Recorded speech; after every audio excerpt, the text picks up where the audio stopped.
Well, thanks guys for joining today. It's really nice to see some people that I know and some new people that I don't think I've met yet.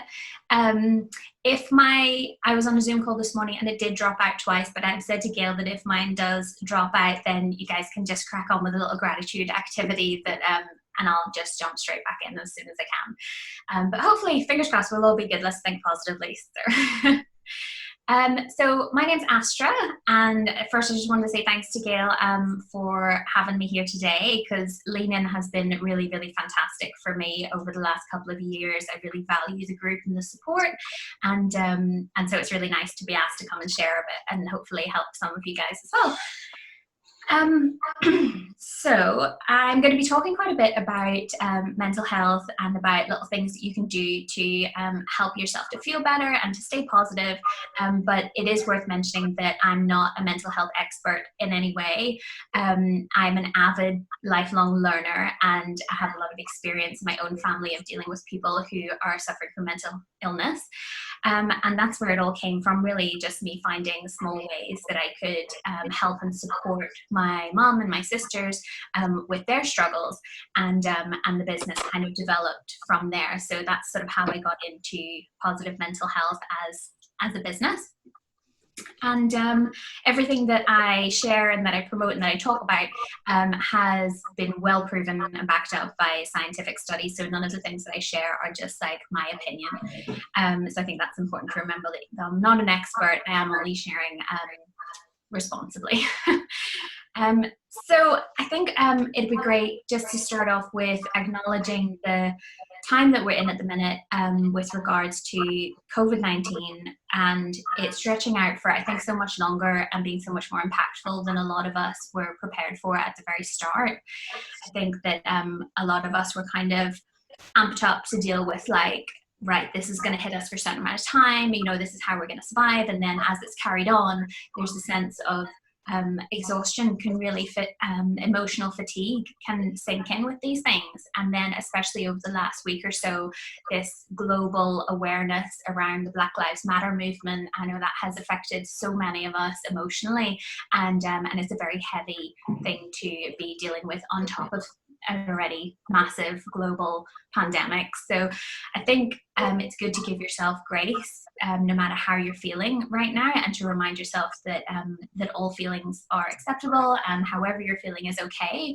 And the rest of what I'm going to talk about is for when you're in the mood of wanting to do something positive to impact your mental health and feeling like you're in a space where you can dedicate some energy to that, then hopefully what I'll share might help you with that. But it's in no way trying to invalidate any feelings of anxiety or overwhelm or stress, because they're all absolutely valid and they can coexist as well.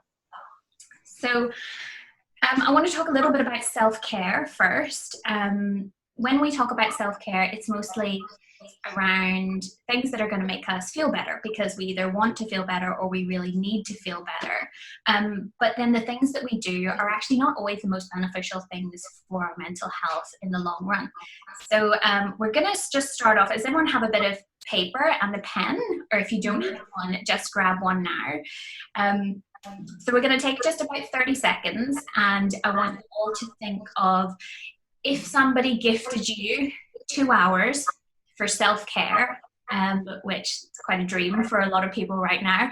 But if you were gifted the 2 hours for self-care, write down a few things that you would most likely do with the time. Not necessarily what you know would be best for you, but think about your normal habits. And if you got given some time for yourself and you wanted to focus on self-care, what would you do? Would you watch Netflix? Would you take a bath? Would you spend some time chilling out on Facebook?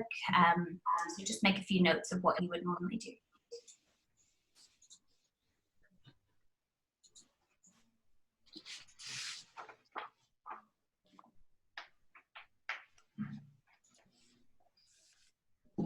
Once you have a few things written down, just set it to the side. We're going to come back to those a little bit later.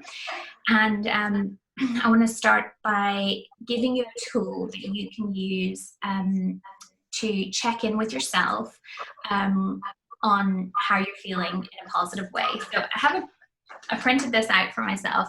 I'm going to share it. It's like a little printout that you can have, and it's called Daily Dose at the top.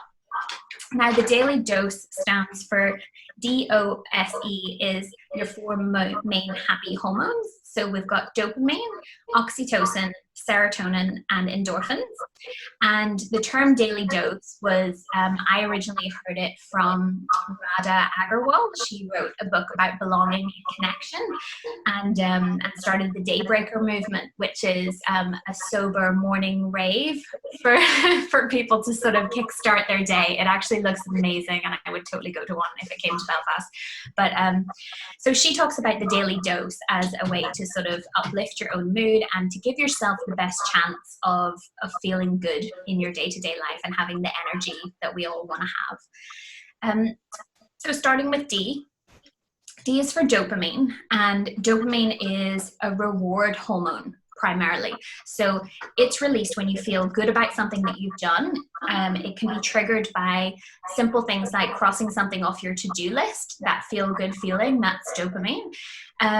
Eating junk food, sugary things, fatty things, and approval from other people. So when we talk about our phones giving us dopamine hits, those little likes and pings and comments and those things, they're all dopamine hits as well. I think most of us are familiar with it, but what most people don't know is that in terms of our feel-good hormones, it actually has the shortest lifespan. So if you think about it on a timeline, it goes like this, and it bounces right up for a couple of seconds, a minute at the most, and then it actually immediately starts to drop down. So those dopamine hits, they feel great, they feel a bit like a buzz or like excitement, even in a very mild way, but they never last. Dopamine is the shortest lifespan of all of the feel-good hormones. So next, O is for oxytocin. Oxytocin is also known as the love drug or the cuddle hormone, and it is released mostly by positive physical touch, as in hugs, kisses, holding hands, sex, and it's also released very much during motherhood in the early stages through either breastfeeding or skin-to-skin contact and cuddling with your baby. And those things are really, really important because oxytocin has the longest lifespan. It's the exact opposite of dopamine. And it's been proven that actually oxytocin can last for years in the brain, and it can actually be like a building block. So you can put layer upon layer upon layer upon layer of oxytocin. So children and mothers who experience a lot of oxytocin during, for example, the first year of the child's life, years later, they did studies, 7 years later, and the effects of that we're still being seen. So oxytocin is something that builds up layer upon layer upon layer, and has a really, really long-term impact. And even the shorter time span is mostly well recognized to last weeks or months. So anytime that you give yourself an oxytocin hit, it's really going to have a long-term effect. Even it might not be very noticeable because it's spread out over a long time, and it feels more like contentment than like a buzz. So for some people, it's hard to recognize, and it doesn't have that instant reward feeling that you get from dopamine. But some of the less obvious ways that you can get your body to produce and release oxytocin is through conversations and eye contact. So conversations with people that you trust. Trust is really important in oxytocin building. And when you're relaxed and you have your guard down and you're connecting with somebody, that releases oxytocin. When people allow you to feel seen or vulnerable, that releases oxytocin. So it's not always about physical touch, but that's just a much quicker way to get there. So that's O for oxytocin. Now, S is for serotonin. So serotonin helps a lot of our bodily functions. It's not just about how you feel. A lot of people know that depression is, in a simplified form, the absence of a balanced amount of serotonin in your body. But serotonin actually affects our sleep. It affects our digestion and a lot of different systems in the body as well. When we get up at a similar time and go to sleep at a similar time, that massively helps us to balance our serotonin levels in the body. And daylight is a huge factor as well. And something that I only recently learned, and that is just kind of coming out in recent studies, is that morning daylight actually has the biggest impact. So if you're able to wake up at a similar time each day, leave the house, or even sit by a window in the morning time, the daylight on your eyes and hitting your eyes and being absorbed by your retina actually has a direct correlation to that night's sleep. So, and then the sleep balance then helps back into the cycle of waking up and sleeping better, and it all adds in together. So often people will say, oh, if you're a really bad sleeper, we'll get out and do some exercise, but it would have far more impact if you did that in the morning before 10 a.m. Got that daylight on your skin and in your eyes. That really helps. So balanced levels of serotonin help you feel calmer, and it helps with your mood balancing. So that's the main thing that serotonin does. It's a calm feeling, and it balances your mood, so it helps with mood swings. And the serotonin boosts are thought to last between a few hours and up to a few days. So, so getting that regular sleep going, or getting outside and spending an hour or two in the morning daylight, that will have an effect of a few hours or a few days, somewhere in the middle. So E then is for endorphins. And endorphins are produced when you move your body. So most people link them with like a runner's high, and that feeling of that buzz you get after you exercise. I don't really get that so much, I don't think, but I've heard a lot of people talk about it. And that's why exercise can become addictive for some people, is because they keep wanting to have that feeling. But endorphins are actually our body's natural painkiller. So what they do is they basically numb negative feelings and pain. So one of the interesting things about it is that it works on social pain as well. So I thought that was fascinating. So feelings of like pain, shame or embarrassment, your body will actually produce a rush of endorphins to try and protect yourself from the emotional pain.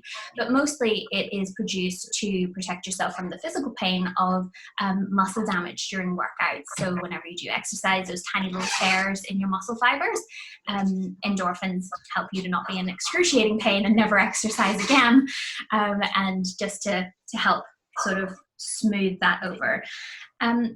For some people, an endorphin release can feel quite euphoric and can feel very, very amazing. But for most people, I think it feels more, well, not I think, from the research, it feels more like a positive lift in your mood, or sort of a break from more negative feelings if that's what you're dealing with. So if you're someone who's dealing with a lot of negative feelings or depression or something like that, then a boost of endorphins might give you a temporary break from those feelings. And they usually last a few hours. Endorphins and normally stick around for a couple of hours. So it's enough time for you to feel like you have, the effects of it, but it's not long lasting. So that's your daily dose. And I just love it because if you're not feeling great, you can think to yourself, have I had my daily dose? So have I done something? Have I crossed something off my to-do list, or done something that I said I would do, release the dopamine hit in a positive way? Oxytocin, have I spent any time really connecting with people that I trust and people I love, my best friends? Can I have a quick conversation with somebody? Or if you're in a house full of people that you can have positive physical contact with, ask somebody for a proper cuddle. So that's your oxytocin. Serotonin, you can get outside for a while. You can set your alarm for a time where you'll have space in the morning to maybe even just get 15 minutes of sunlight, and try and go to bed at a similar time each night. That'll help your serotonin levels. And E for endorphins, do something physical to move your body as well. And with endorphins, I would add that even though the effects of the endorphins only last a couple of hours, don't forget that the physical exercise that you did to produce the endorphins has that other whole host of positive effects of physical exercise, improving your health and that side of it too. So that's not to be discounted, that they only last a couple of hours. It's not really worth it because there's another side to it as well. Okay, I'm gonna have a little tea break. Take a sip of tea, everybody, while I breathe. Okay. So we're gonna now pull out your pen again and look back at your self-care list. And we're gonna take another 30 seconds to consider what we've just talked about with the happy hormones and the length that they last for and the timelines, and to maybe add in a few things to your list that are more focused around the long-term benefits and the longer time scales. So something perhaps that could be oxytocin building for you, or something that could involve more balancing of your serotonin levels. Those things, when you don't have much time, are going to be the things that have the biggest impact.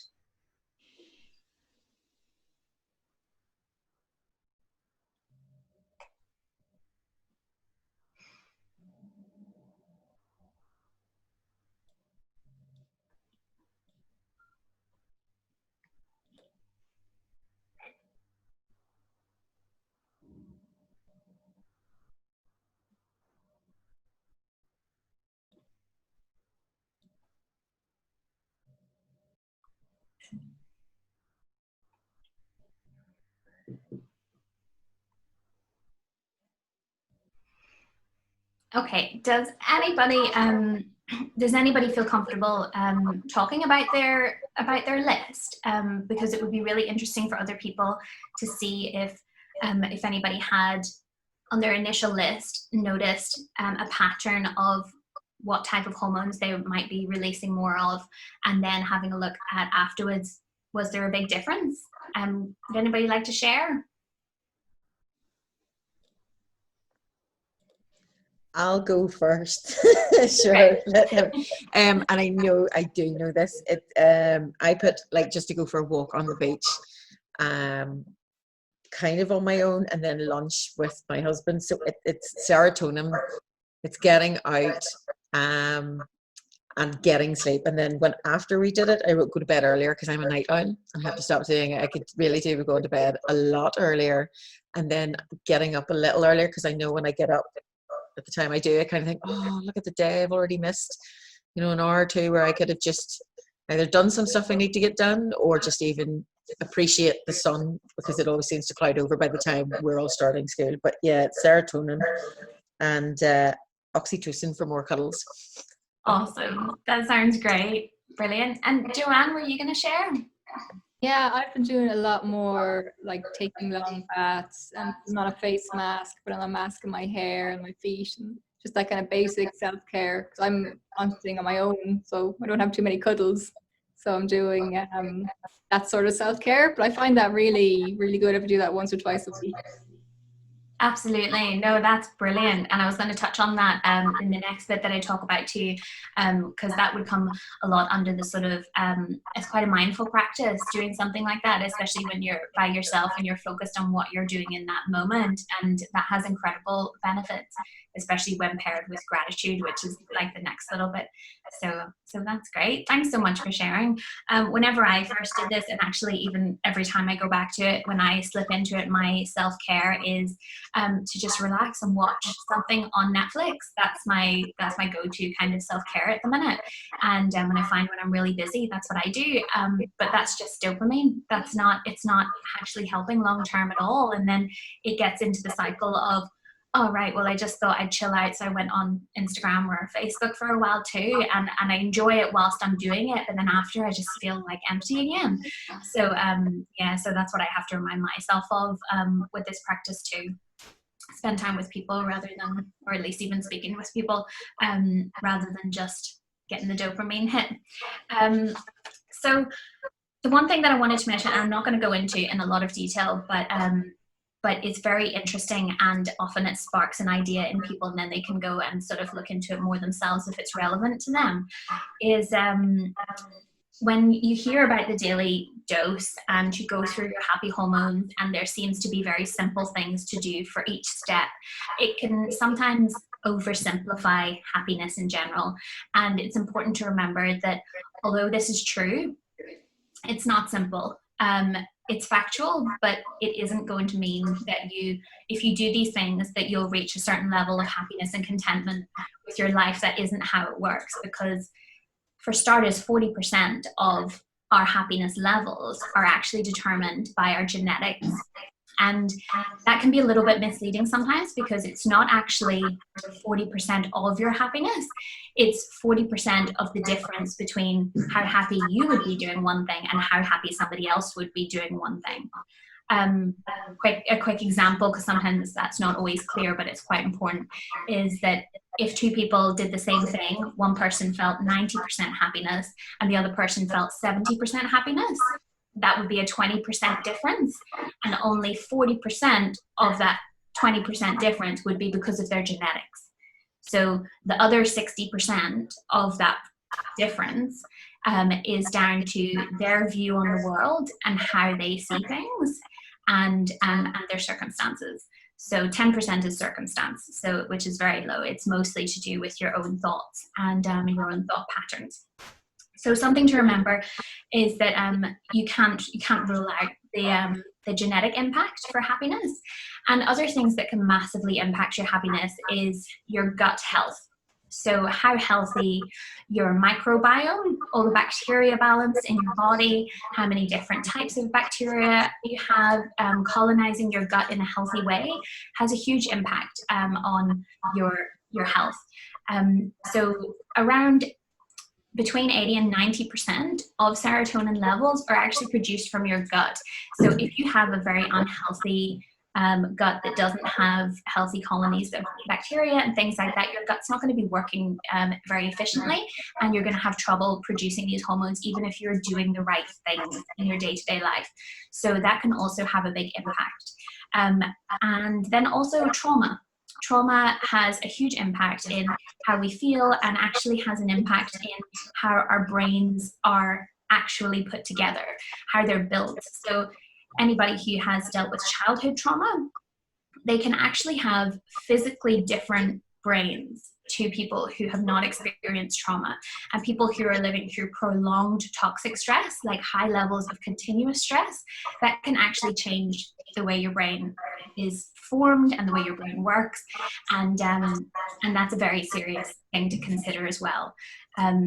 So all of those things are not to put a huge dampener on it, but even if you're a person who is dealing with a happiness disadvantage because perhaps you have, an unhealthy gut, which can be, by the way, I didn't mention, that gut can be started from way down to how you were brought into the world, whether you were born vaginally or through a cesarean section, whether you were breastfed, whether you have had multiple courses of antibiotics, the variation in your diet, and amongst a whole host of other things can add to your how healthy your gut is. But all of those things can be, apart from the genetics, can be improved. Trauma can be healed, and so there's always positive steps that you can take. But no matter where you are on that scale, whether you feel like you're very disadvantaged because of those things, focusing on the things that you can do and your daily dose, and then what we're going to talk about is gratitude, all of those things, you can definitely increase your happiness levels. It doesn't matter where you are. If you're a naturally happy person, or if you feel like you're right at the very bottom, you can still take control and improve your happiness levels. It doesn't mean you're going to get all the way up here, but you can still bump them up a few levels. So I'm just going to touch on gratitude, because I'm aware of time. It's half an hour slot, so we'll do like a quick 4 minutes on gratitude, and then obviously if you have any questions, or I hope it's kind of sparked a few interests for you guys, and then you can always look into it further yourself, and I'm happy to help if I can. So talking about moving on to gratitude now, the first bit is more about creating those moments in your life that are good for you. But when we look around us, there's so many moments that most of us miss that are actually positive and happy moments, or things that we can be grateful for and appreciate, but we don't, because of our brain's natural negative bias. And your negative bias is it's a leftover survival trait, really, but we don't need it anymore, but we have to actively retrain ourselves out of it. If you've never considered it, it's unlikely that it'll not be impacting you very much. So a negative bias is because when something negative happens, our brains put more emphasis on it than if the same level of positive thing happened. So if you find a £10 note, you will statistically probably be less happy about it than the level if you lost a £10 note. So losing a £10 note is much bigger deal than finding a £10 note. So that's how negative bias works. And we can work to overcome that by practicing gratitude. And it doesn't take very long. It's remarkably simple and remarkably effective. It just takes you recording 3 things every day that you're grateful for. They need to be new things, so you can't put the same thing down every day. But what that does is the act of thinking about the things that you're grateful for in your life, it also floods your brain with dopamine, and it actually opens the learning centers in your brain. So it makes you more able to absorb and recall information, which is very handy if you're about to go into a stressful situation or an interview. Definitely practice some gratitude beforehand, because it will lower your cortisol levels, your stress hormone levels, and it brings you back into a mindful moment. And those little moments of mindfulness add up across your day and your week and your life to make a really huge difference. So recording 3 things a day that you're grateful for it does 2 things. So it allows your brain to relive the moment, and that floods your body with the positive feel-good hormones, but it also reminds you that your actions have positive emotional consequences, which means that you're more likely to repeat the thing that you were grateful for, which is, it sounds a little bit like how you would talk to a toddler, but as adults, we don't actually generally remember those things. So recording something you're grateful for, it allows your body to relive the experience. It also means that you're more likely to make a positive choice to repeat an experience similar to that in the future, which helps you to make good choices for yourself. And then it also, there was a third point there. It also helps to retrain your brain out of the negative bias. And that's really important for a lot of people. If you try the gratitude challenge and you find it really difficult, I would encourage you very strongly to keep trying. Try it for 30 days. So the science behind it says you need to do it for 21 days in a row. And if you do that, the positive effects of your optimism levels increasing and your gratitude increasing and even your blood pressure decreasing can last for up to 6 months. So you don't even have to do this constantly all the time. If you do it twice a year, you'll still experience year-round positive impacts. And you will start to notice more things in your life that you can be grateful for. You would have lowered your stress levels by lowering your cortisol levels. And you will be helping yourself to break a negative habit and to produce a positive habit that will have a good impact on your life and your happiness, hopefully. So I'd love it if you guys tried it, if you haven't tried gratitude journaling before. To just give it a go, because it is one of the simplest, best proven methods of increasing your day-to-day happiness without actually changing the way you live at all. So that would be my challenge for everybody, to do a gratitude challenge and see if you can keep it up for 30 days. And if you miss a day, don't beat yourself up and don't give up. Just go back and do day 29 again, or whatever day you missed. So I'm going to wrap it up. I'm going to wrap it up now and leave it at that, because I know it's over half an hour. But if anybody has any questions or anything, or any sort of things that they'd like to share or talk about, then that's totally fine with me. Yeah, Astra, I'll just quickly say, no, we are sort of scheduled for another 15 minutes anyway. So if anyone wants to ask any questions, I think I have to unmute you all. Yeah, and then also your happiness journal, which you can... That's our gratitude journal. It's a 30-day challenge, by the way, if you haven't seen it before. It's it just helps you to keep on track, and it gives you some prompts and stuff. So you can get them on the website.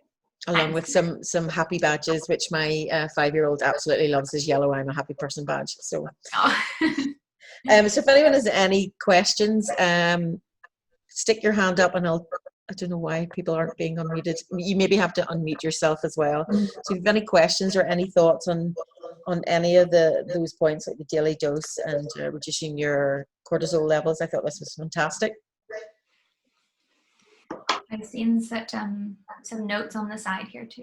Yeah, one question was, what foods are good to raise your serotonin levels? I think that was Joanne.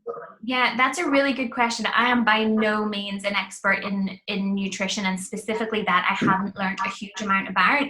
But what I have learned about it is more about gut health. It's not actually specifically about what foods you can eat, but variety is key when it comes to your intestinal health and your gut health, because what it is the different bacteria that you need in your gut actually feed off different fibers.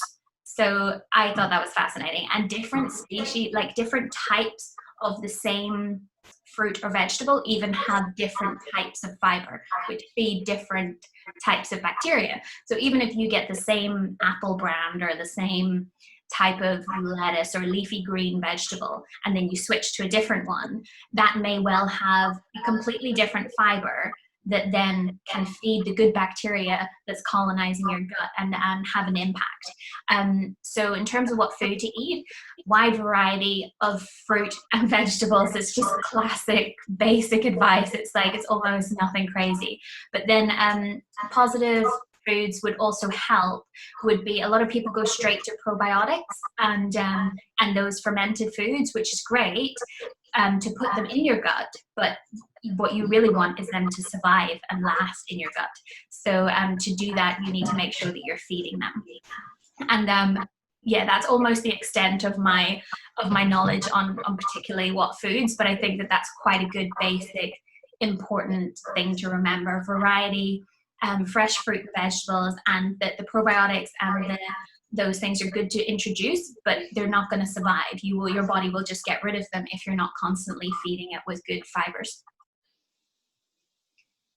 Thank you. Does anybody have any other questions they'd like to ask? I would just like to know how, so I'm not from Northern Ireland, and I'm really struggling in the last couple weeks to sleep. Like, I cannot. It doesn't get dark. All my blinds are drawn. You can still see the light. Like, it comes in every side of the house, so I can't avoid it. And my brain doesn't say bedtime until it starts getting dark. So I'm normally, naturally, in my own little bubble, would happily go to bed like 9:30 or 10 and get up at around 6, 6:30. And right now, I am not going to bed until 11:30 and not getting... And then I'm getting up at like 7:30 or 8, which is just all out of whack. Yeah, I totally get that.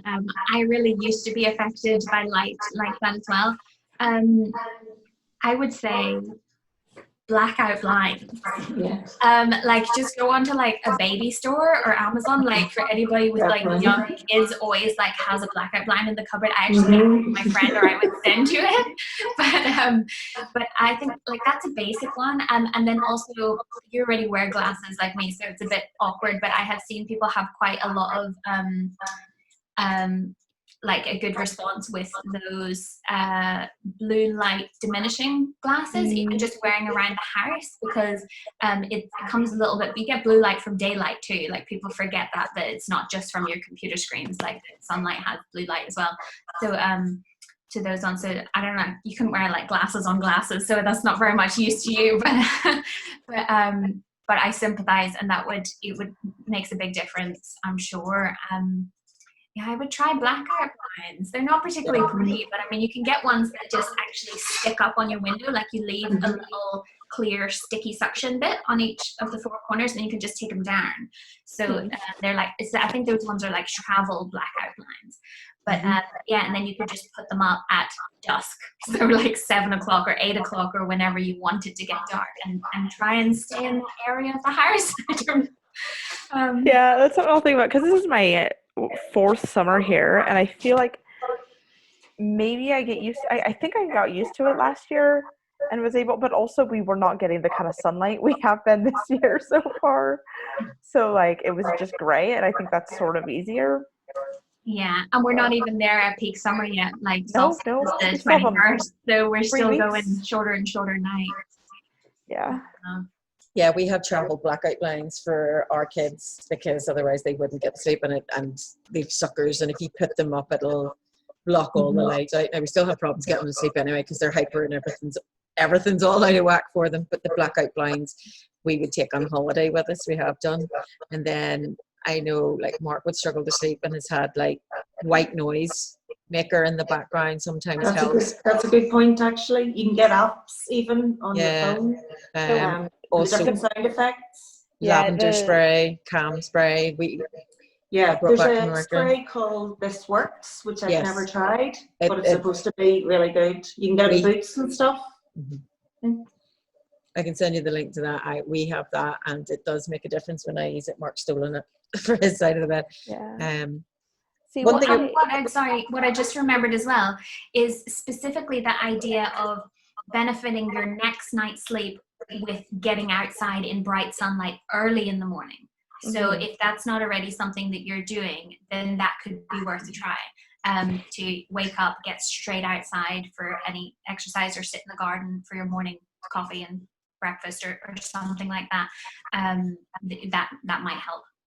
Yeah, I gotta get out and do more of that. We have been we've been trying like 3 days this week. We've gone out and gone for a walk first thing in the morning before we started work. And as far as like falling asleep is not usually an issue for me, but the getting to the point where I feel tired enough, because if I'm not tired, my brain, the type of personality I have, is just goes. But you're right, though. I have used in the past, I do have a white noise app on my phone, and if I'm tired but my brain still won't turn off because I have anxiety, that is a very useful tool for me. Right. But it's just, I'm going to find a way to make myself actually get tired at night. That's going to be my new challenge to figure out. Somebody else can chat now. I was just going to say, if nobody else had any questions there, I was laughing when you were talking about the runner's high and endorphins. I definitely don't have that, having dodgy knees and now dodgy feet, but I do used to I remember that when I was younger, I would have had a dancer's high. When we were out in a nightclub, I would have been known for dancing on the odd platform and would have done it for hours. But I used to try and explain this to people, that the high that I used to get from that physical exertion definitely works. So if you fancy doing it in the morning, getting up and having that morning rave, which I love the sound of that, the giggles, because we would have a Saturday, Sunday, we would sometimes mess around and dance with Alexa on with the kids. And it actually does really, really make a difference, I have to say. So I'll have to look out for that morning rave thing. But yeah, you must look at it. It's actually fantastic. It's a global movement now. They have a positive global movement. They've got sorry, that made it sound like I was against the Black Lives Matter movement. That's not what I meant at all. I was referring to the pandemic, but then I realized nobody calls it a movement. So anyway, just thought I'd clarify that. It's called Daybreaker, and and they have like in major cities all around the world, and it's a proper nightclub rave. Like they do a bit of yoga first, and then they full on blast the music. They've got like professional DJs, people dress up in all like full on fancy like rave quirky outfits, and they just really rave it out for like an hour and a half, and then they get changed and go to work. I just thought, like, what a genius way to start the day. Imagine if you're going to work in like some high-rise office building and you just turn up and no one knows you've actually been fully raving for the last 2 hours. Just thought, you're right, you have your high-vis vest on, goes really well with your glue sticks. Yeah, exactly. I have one of my roommates from uni. We had a video call with a group of us, and we were like, "What are you doing during?" He's like, me and my like 4 flatmates are going to have a rave." And like it was just the 4 of them. They had actually tuned in to like they had their TV to be like one of the actual raves that had been recorded at some stage, and put it on their TV, like the recording of this rave. And then they bought, this is the best bit, they bought cardboard cutouts of like the Harry Potter cast and like Chuck Norris and whatever, and had them all over their house, so it didn't feel like it was just the 4 of them. They went like all out. That sounds amazing. I always wanted to recreate the GIF with the dancing zebra. Oh No. yeah. I'm gonna post it on the Lean In group. I'll be like, this is what I'm talking about. I just thought it would be so fun. I want to go to a rave like that. I could be our And next apparently, lunchtime Nuala meeting. said that we should bring it to Belfast. So brilliant. Anybody else? Any questions?